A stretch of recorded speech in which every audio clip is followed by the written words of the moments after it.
Hi friend, so I finally read Fourth Wing and was immediately inspired to create a journal spread, so let's get journaling. I will admit though, this one took a lot out of me. There was a lot of underestimating and overreacting, so bear with me. Oh my god, where do I start?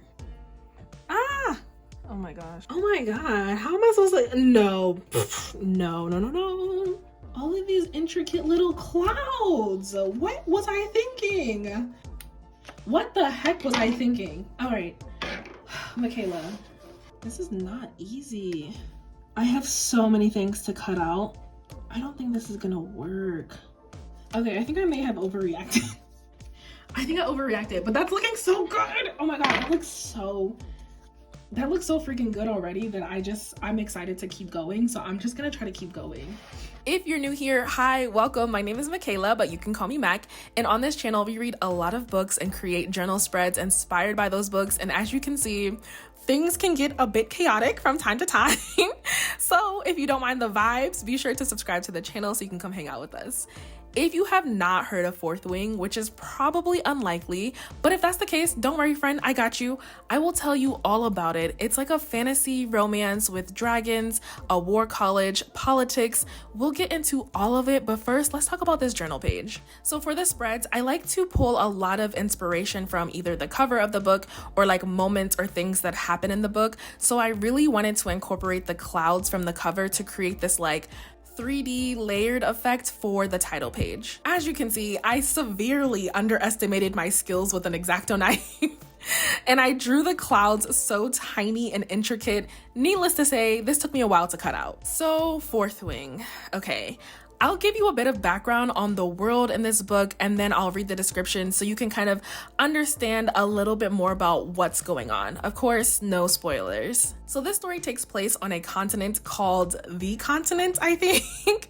And on this land, there are two different kingdoms, Navarre and Port-Mille, and they're kind of at odds with each other. There's some tension there. For now, let's focus on Navarre. So Navarre is where the school is located. It's called Basgiath War College. And this school is a 3-year program, and it's split into 4 different quadrants that are pretty self-explanatory. First, we have the scribe quadrant. These are the scholars. They study and record history and information.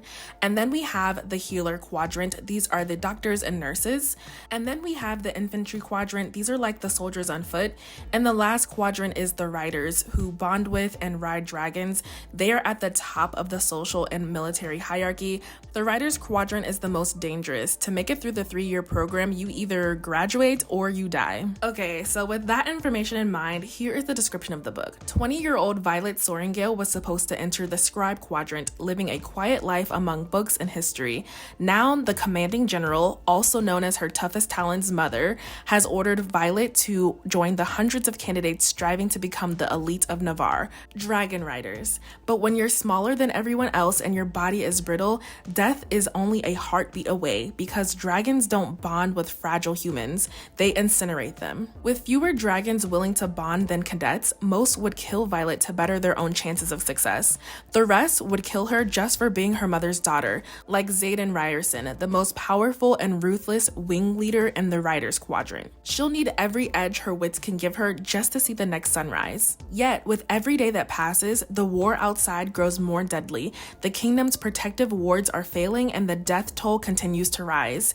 Even worse, Violet begins to suspect that leadership is hiding a terrible secret. Friends, enemies, lovers, everyone at Basgiath War College has an agenda, because once you enter, there are 2 ways out: graduate or die. Okay, so quickly back to the journal page. I wanted to do a quick illustration of the writer section of the school, and of course I wanted to bring in some gold to match the cover. So this book had all the girlies in a chokehold on Book Talk, BookTube, Bookstagram, all the places, and I just don't know if I was one of them. Don't get me wrong, I enjoyed this book, but is it one of my favorites of all time? I don't think so. I just don't think so.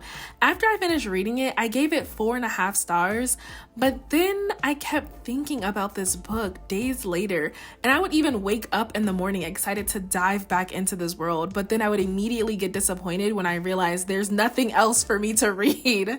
So I ended up bumping it up to a 5-star just for that alone. Although I read fantasy, I wouldn't say that it was my number one genre. I mostly gravitate towards romance and thrillers, and recently I've been loving romanticises, so I was pretty excited to start this one since this was a fantasy romance, and I actually really enjoyed the fantasy aspect of this, but take that with a grain of salt since I'm not a fantasy girly. But ironically, the romance piece of this book, I was not feeling as much. I did ultimately enjoy the relationship between the love interests, but getting there, it was just a little off to me. It felt like the romance was a bit of an afterthought, like as if the author forgot they were writing an adult fantasy book instead of like a YA book. So there's these random, awkward, in my opinion, moments of like thirstiness or like thirsty banter that's just like, okay, I mean, I get it. It's college, you know, fine, whatever. But every time those moments came up, it just took me out of the world for a second because it was just kind of laughable at times. At least for me, it was. I feel like if you take out all of the smut in this book, it could be a YA book, or it could even just be like a regular fantasy book, and the story would still be good. Let's be honest. For that reason, I think that's why I was giving it around 4 to 4.5 stars initially, but I did end up bumping my rating up to 5 because the book just occupied my thoughts for so long, and I did really enjoy my time reading it. I don't know if this is considered a trope or not, but one of my favorite things in a book is like a competition aspect. I just love when the protagonist has to go through like a trial or games or training or things like that. I love it. I have a good time when I read it, so I really enjoyed that part of this book as well. And the last thing that I wanted to talk about is, of course, the dragons. I really enjoyed reading more about the different types of species, the different colors, and then actually getting to know each dragon more personally and learning more about their personality. That was a lot of fun. One of my favorite movies is How to Train Your Dragon, and I just kept thinking about that movie when I was designing this page. I was thinking about the main character, Hiccup. He carries around a notebook where he keeps his invention ideas, his maps, and dragon information. So I just kept thinking, like, how would he make a page for all of the different types of dragons, all of the different colors? And this is what I came up with. On the right hand side, I drew half a silhouette of a dragon, and I drew 2 different wings for a certain reason. And then I also have the 6 different tails here. We have a feather tail, a sword tail, a dagger tail, a club tail, a scorpion tail, and a morning star tail.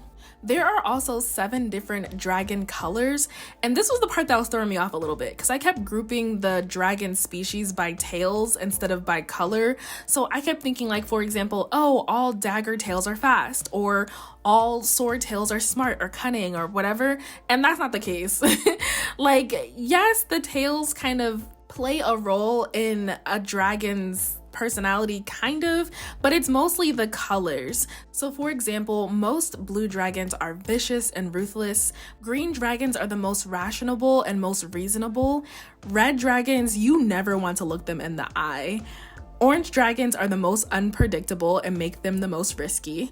Brown dragons should never be shown trepidation. And black dragons are the smartest, most discerning dragons. They're also the rarest. So even though I'm making this page after finishing the book, this has definitely still helped me in like switching my mindset of like, no, the dragons are kind of grouped by color versus by tail. So you can have like a blue dagger tail, you can have a blue sword tail, a blue scorpion tail. Also, this is just how I pictured the tails, so I'm hoping these are right. I'll be honest with you, when I first heard of a club tail, I was picturing like a club, like a playing card. Don't judge me, friend. But then something else, you know, there's more descriptions in the book, and I realized, oh, I think it's like a weapon club. So scorpion tail, to be honest, I'm definitely picturing like an actual scorpion's tail, but I literally just looked up a scorpion like weapon and it looks like a little small like dagger kind of thing. I don't think this is right, but oh well, we're gonna keep moving. I mean, let's be honest. Imagine a giant dragon with a scorpion tail. That would be terrifying. Anyway, friend, here is a final look at all of the pages we set up today. If you're looking for a new adult fantasy romance with some dragons and some magic, I would recommend this. I would definitely manage my expectations. Don't give into all the hype. Go into it with an open mind, and maybe you would enjoy it too. I'm just glad that I can finally check this book off of my priority TBR for the year. If you want to see what other books are on that list, I will put that video right here on the left-hand side of the screen. Thanks so much for watching, friend. You are super appreciated. I will see you in the next one. Bye.